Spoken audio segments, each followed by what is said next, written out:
From AccuWeather.com, this is AccuWeather Daily, a brief host-read article. It's weather news in a nutshell.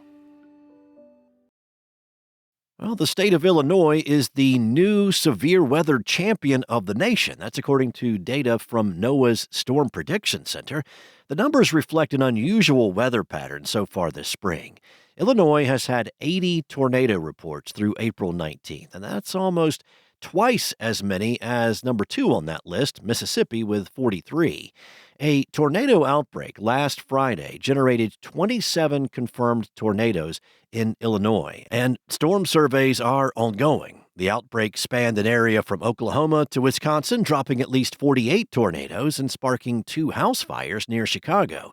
But it's not just the tornadoes. Illinois is also at the top of the charts for hail and wind reports. There have been 147 hail reports for Illinois so far this year, with 143 in neighboring Iowa. High wind reports, which include automated wind gust records, have topped out at 245 in Illinois, with Alabama second on that list at 209. This trend is bucking the historical average. According to data from the Iowa Environmental Mesonet, Texas would lead the country for hail reports up to mid-April, and then either Mississippi or Alabama would be at the top of the list for tornado reports. Those historical averages are based on data since 2003. AccuWeather's Alex Dufus says that the jet stream plays a large role in organizing severe weather in the spring. This year, its average position through March and April has been centered more over the Midwest than the Southern Plains. Now, these initial severe weather reports will likely grow as well.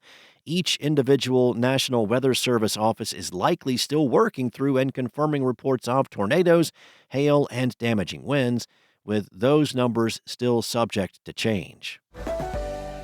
And as mentioned in that previous story, fire crews responded to 2 separate house fires in the Chicago suburbs last week after lightning strikes during a stretch of severe storms that rolled through the area.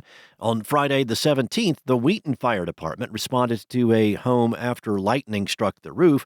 Officials contained the blaze in about 20 minutes. No residents or firefighters were injured there. A day earlier, the Morton Grove Fire Department responded to a house fire caused by a direct lightning strike during a thunderstorm. Officials said neighboring departments assisted in quickly extinguishing that fire, and no injuries were reported there either. Both fires occurred during multiple rounds of severe weather across Illinois.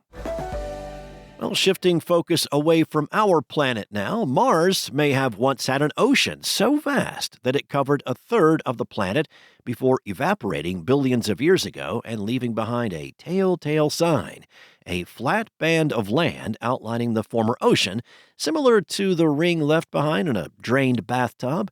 If confirmed by direct observations, this coastal shelf, as researchers are calling it, would contribute crucial evidence to a long-standing scientific debate. While dried-up river networks, deltas, and lake beds offer proof that Mars had a watery past, there is no consensus among experts on whether it also had a large ocean, which would have made Mars look much more similar to Earth than it does today. A continental shelf emerged as the most distinct feature, enduring through time and changing sea levels. The research team then searched for an analog of Mars using data from NASA's Mars Orbiter Laser Altimeter, a probe that mapped the planet's surface features from orbit using a laser. Now, the idea that an ocean might have once existed on Mars originated back in the 70s, when the Viking 1 and Viking 2 missions launched by NASA detected what some researchers believed was a shoreline and a depression in the planet's northern hemisphere that was suggestive of an ancient seabed.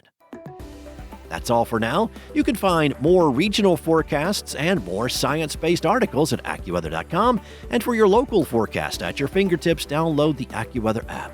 Enjoy the rest of your day. Be safe. I'll be back tomorrow with more from AccuWeather.